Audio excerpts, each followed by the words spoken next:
Welcome to New Sky TV, so sweet it's numbing. Guanyu and Yiying's variety show appearance together in Sugar Plum is out of control. Their reunion after divorce left viewers breathless from the very first second. These past few days, Sugar Plum has truly raised the sweetness ceiling of short dramas by a mile, and it's not the kind of sweetness where you can predict the plot at a glance. It's the kind where you think you're watching a divorce drama, but the next second you're thrust into a vortex of hidden sweetness in a variety show, so sweet it catches you off guard, making even breathing feel like it's on honey. The most ruthless part is that it doesn't beat around the bush from the very beginning. Guanyu and Yiying, childhood sweethearts, grew up together. Their habits, eyes, and temperaments are etched into their bones, yet the very first scene throws the word divorce in your face. There are no arguments, no tearing each other apart, no melodramatic pushes and pulls, only a chilling calmness, a calmness more cruel than arguing, because it means they are truly tired, truly given up, and have truly pushed away the person they once cherished most. Just as the audience's emotions were at their lowest point, the director, seemingly on purpose, immediately threw the two into a variety show. You think this is just the old trope of reunion after divorce? Wrong. The most insidious aspect of Sugar Plum is that it designs the reunion as an inescapable public trial. The cameras are rolling, the audience is watching, the staff is egging them on, everyone is expecting the female lead to create a romantic pairing with another male guest to generate buzz. Only the male lead stands aside, outwardly calm, but inwardly every breath feels like swallowing razor blades. The most subtle hint of sweetness is hidden in his seemingly unassuming actions. The female lead is assigned to a game on the show, and her partner deliberately steals the spotlight, using suggestive language that sends chills down your spine. She smiles and cooperates, but her eyes dart away for a second, as if her body speaks louder than her words. She's not feeling well. Just when the audience thinks the male lead will rush in to assert his dominance like a traditional male lead, he doesn't. He simply took a step closer, standing slightly behind her, and gently placed a bottle of water beside her, the bottle just touching her fingertips. The camera panned across, and the audience erupted. This wasn't concern, it was a habit ingrained in their very being. He didn't even need to ask, "Are you alright?" Because he already knew when she'd get thirsty, when she'd be nervous, and when her forced laughter was actually an act. Even more striking was that the female lead also paused for a moment. She didn't immediately take the water, but her fingers lightly touched the bottle, as if confirming that something lost was still there. This gesture was so subtle that the production team might not have even noticed, yet the online comments went wild. Help, what kind of muscle memory is this after the divorce? This isn't candy, it's sugar wrapped in a knife. What truly gripped the audience's hearts in Sugar Plum was that sugar feeling, perfectly sweet, yet always tinged with a hint of sourness. Guanyu's character was no longer the domineering, powerful male lead. He was more like a man forced to grow up, still in love, yet afraid to use love to force her back. His every appearance was subtle yet precise, almost calculated. When she needed a way out, he offered it. When she was misunderstood, he didn't explain, but let his actions speak for themselves. When she wanted to escape awkwardness, he said nothing, simply giving up his place so she could be more comfortable. This gentleness was captivating. Yiying's performance was equally mesmerizing. She wasn't just a sweet girl who could only act cute. Her sweetness was more like candy with thorns, soft and gentle on the outside, but with a stubborn streak inside. On the variety show stage, her eyes shone like they were filled with tears, and her smile seemed to sweeten the air.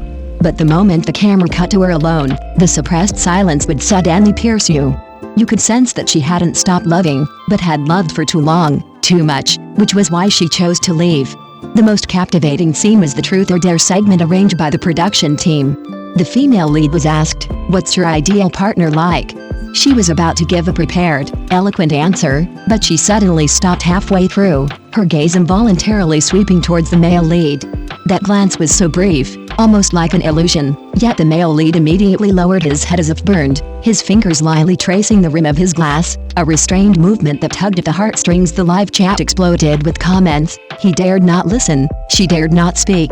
This divorced couple is too cruel, sweet yet bittersweet. The phrase hidden trick in the title is actually the cleverest design of Sugar Plum. It doesn't let them reconcile directly, but rather forces them to rediscover each other on the show. The biggest fear in a post-divorce reunion isn't awkwardness, but a rekindled romance that viewers won't believe. Yet, it cleverly hides every bit of sweetness in the details, allowing you to gradually see their love wasn't dead, but simply buried deeper by reality. You thought they were a thing of the past, but every time they appear together, it's like a reminder. Some people, even after breaking up, will still instinctively shield you from the wind when you're at your most vulnerable. This is the sweetest and cruelest part of half sugar, half plum. It makes you blush and your heart race, yet it also makes you understand. True childhood sweethearts aren't about grand gestures, but about being there for you wherever you go, quietly holding you dear in their hearts. And why are viewers so crazy about it? Because this sweetness isn't fabricated, it's the most authentic kind of sweetness from real life. Sweet to the point of being burning, sour to the point of being numbing, ultimately making you want to scream while your heart softens. And the more you watch, the more you'll realize that the smartest thing about half sugar, half plum is that it never tries to please the audience by forced sweetness. Its sweetness is the kind of unintentional, slightly clumsy, yet precisely heart-touching sweetness of life. You might have just wanted to casually watch a couple of episodes to de-stress, but before you even finish one, you're hooked. You laugh, then suddenly your heart softens, and then you can't help but smile like a doting ant. In the end, you feel like you've been pulled into a pot of warm honey, with no way to escape. For example, there's a particularly memorable scene. The female lead is arranged to film a heart-fluttering eye contact scene with another male guest on a variety show. The camera is ridiculously close to her face, and the staff are egging her on, saying things like, "You need to make those eyes sparkle to create heat." The female lead smiles sweetly on the surface, but she's probably rolling her eyes inside. Just as she's about to grit her teeth and go along with it, Guanyu's character suddenly walks by, holding a small fan, and gently fans her cheek twice, as if to cool her down, or perhaps to ease her embarrassment. The movement is so light it's almost invisible, but the familiarity it conveys is enough to break down any defenses. He's not asserting his ownership. He's telling her, "Don't force yourself, I can tell you're uncomfortable." The audience immediately erupted. The screen was flooded with comments, "He's so good at this.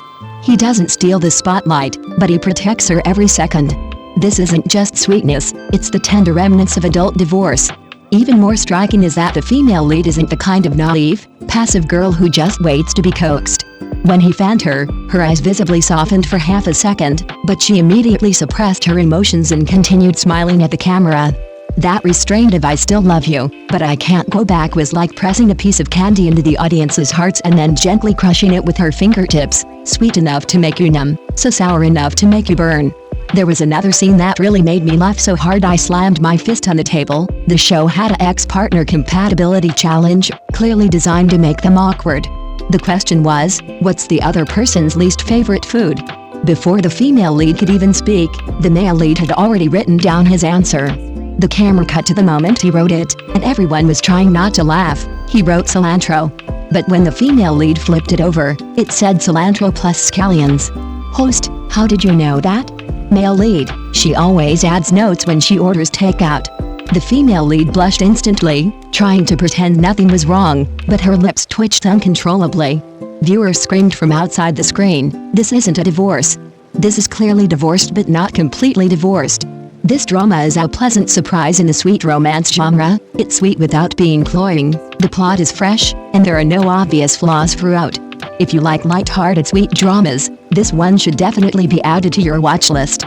It was at the top of the charts when it first aired, and although it slipped to 5th place these past few days, that ranking still speaks to its popularity. Now, thinking about the slightly probing conversations between the female and male leads on the variety show stage makes me laugh. That's the charm of sweet dramas. They can instantly unwind after a busy day. Thank you for watching the video. See you in the next video. Thank you.